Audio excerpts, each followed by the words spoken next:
Okay, so here are the directions for steps 6 through 8.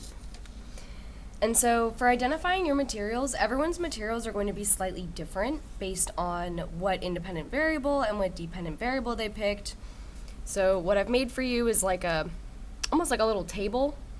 So things everybody needs, everyone's going to need water, and you're going to need to tell me how much water in milliliters. Everyone's going to need yeast, and you'll tell me how much yeast in grams. Everyone's going to need a scale for measuring the yeast and or the glucose, sucrose, cornstarch, whatever you're using. And everyone's going to need a timer because you're going to have to let these sit for a controlled amount of time. If you are doing the balloon method, then you'll need an Erlenmeyer flask, which is a flask that looks like this. It's the ones that have the narrow top and then the wider bottom, shaped kind of like a triangle. You'll need balloons, and you'll need to tell me how many you need. You'll need one for each flask for each trial. They're just regular balloons. And then you'll also need a measuring tape because you'll be able to bend it around the balloon, whereas if you use a ruler, that's really not going to work. The reason why it's important you use a flask if you do the balloon method is so that your balloon will fit over the mouth of your flask. If you use a beaker, that's just not going to happen. And so you'll put it around like that. There you go. There's your beautiful flask with balloon. If you are doing the height of bubbles method, you'll need a ruler, some kind of stirring rod or spoon. A stirring rod is just kind of like a glass stick that you can use to stir things, or you can use a spoon, either one, and then you'll need a beaker. Beakers are the ones that have the wide top. You'll want a beaker because it's straight, so that your amount of bubbles will be consistent, and you can measure it and it'll be a nice even volume of bubbles. Whereas if you use this one for amount of bubbles, that size is going to differ as you go up, and so measuring the amount, like the height of bubbles, really won't be that effective. So if you're doing height of bubbles, you need a beaker. If you're doing circumference of balloon, you need an Erlenmeyer flask. Well, you need several. You need like one for each treatment per trial. And then for your different independent variables, you'll also need different materials. If you're doing concentration of glucose, you'll need glucose, obviously. And then you'll need your different solutions. This one's going to require some math. And so for a 3% glucose solution, you need to add 3 grams of glucose per 100 milliliters of water. You'll need to tell me the total amount you need in milliliters.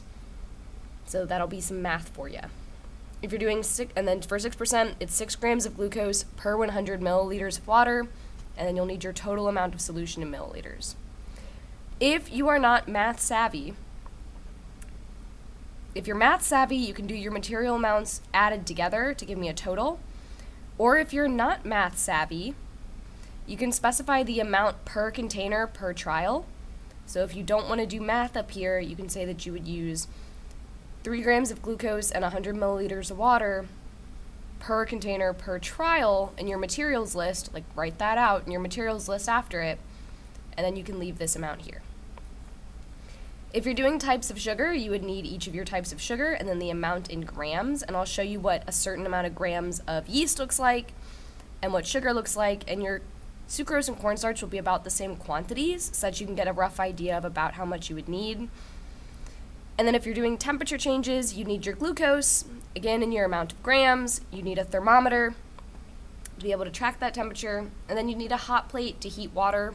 I was going to show you a hot plate, but I don't have one like near me because they're all in chemistry. And so for your amount of water, I would recommend about 100 milliliters per trial. Oh, hang on. 100 milliliters in an Erlenmeyer flask. Looks like that. Fills it up about that much. 100 milliliters in the beaker. Fills it up about that much. So you would need about 100 milliliters of water per trial. And then for yeast, I'll show you what different gram amounts of yeast look like. I brought out a whole scale for this. Let me just reset my little camera. Let me scooch this out of the way. And so, oh no, is my digital scale cord too short? Tragedy.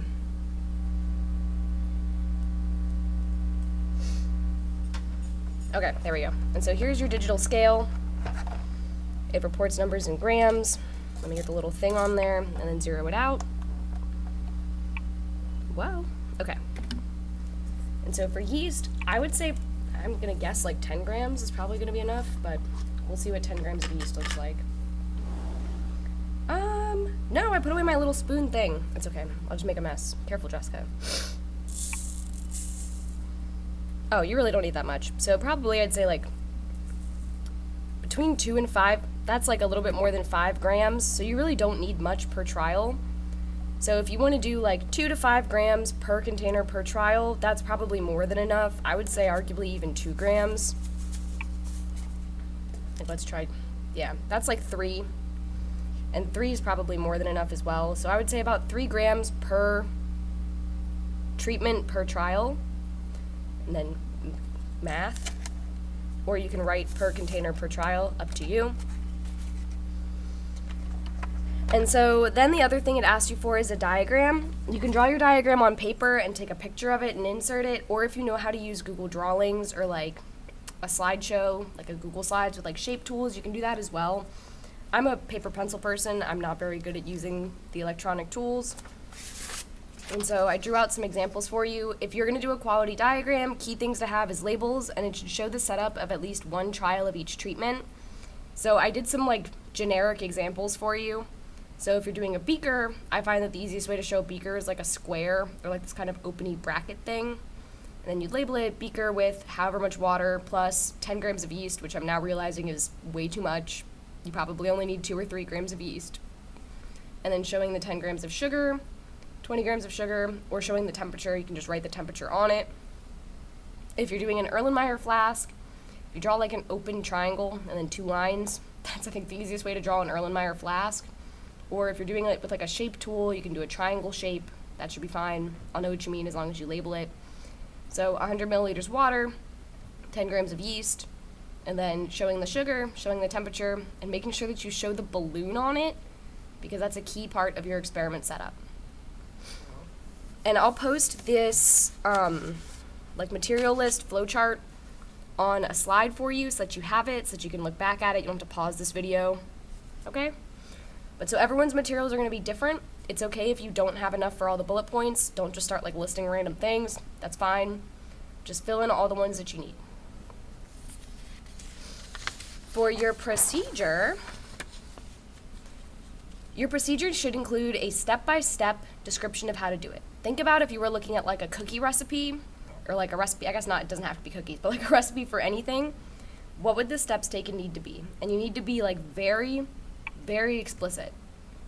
If you need to add more steps, add another row to your little chart. If you right click, it should say add row below. Click that and just keep going. If you don't need 7 steps, you probably are missing something if we're being honest. And then your materials needed for each step. I think that that helps me to, number 1, double check my material list, and number 2, make sure that I'm writing out the full directions for the step. So for most of you, step 1 is going to be measure out however much water into whatever container you're using, measure out however much yeast using a scale. And then your materials would be like listing them out. Here, I'll write it out for you. So measure, and then amount of water, you'd fill that in.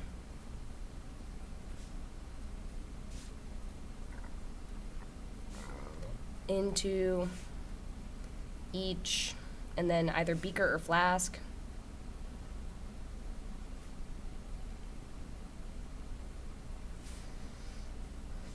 And then materials needed, you need your water, and then your number of beakers / flasks, depending on which one you're using.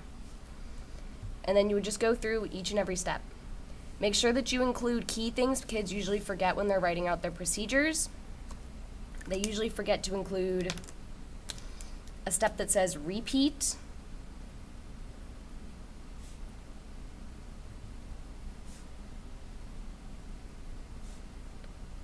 For 4 trials. Students also typically will forget to have steps that include actually doing the measuring, collecting data, and how to collect it. So don't just say collect your data and record it in the table. It's measure the height of the bubbles with a ruler in millimeters, or measure the circumference of the balloon in millimeters with a measuring tape, and then record it in your data table. Like, make sure that you're telling them how.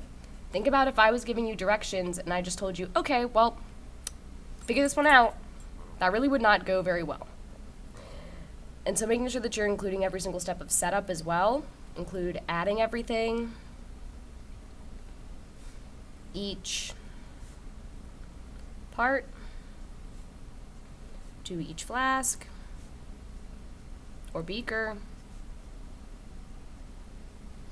If you have different treatments, making sure it's different.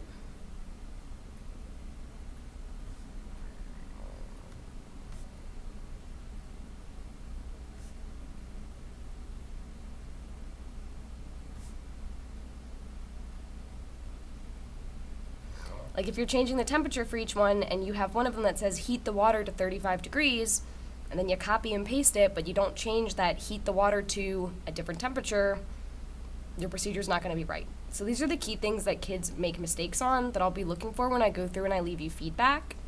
So just things to keep in mind. And again, I don't expect you all to have perfect procedures. It's really rare that students the first time around write a perfect procedure. And so do it to the best of your ability. Try to get every single step. Think about walking yourself through it. I'll also have those videos linked that show the person doing it, because I think that helps to have a visual of how to set up each one.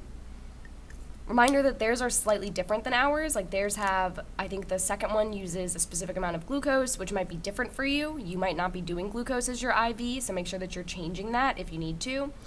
And I think the first one only has 2 set up, but you'll need to have at least 3 set up because you have your control, you'll have your, your experimental B and your experimental C. So make sure that you have those modifications to the videos if you're using the videos. And then last up is your data table. Whoa. Writing a good title for your data table. It should be really similar to your research question or your hypothesis. It'll be like effect of, and then whatever your IV is on CO2 produced, and then tell me how you're measuring it, so how you're measuring it.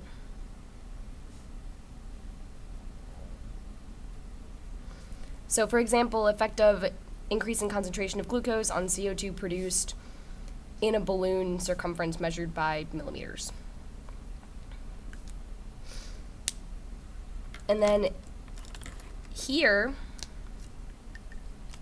above your trials, because you're going to repeat your whole steps, you're going to set up 4 different times all 3 of your beakers. Here you'll have, this is like where you'll record your data that you collect. So this should be your dependent variable, or how you're measuring.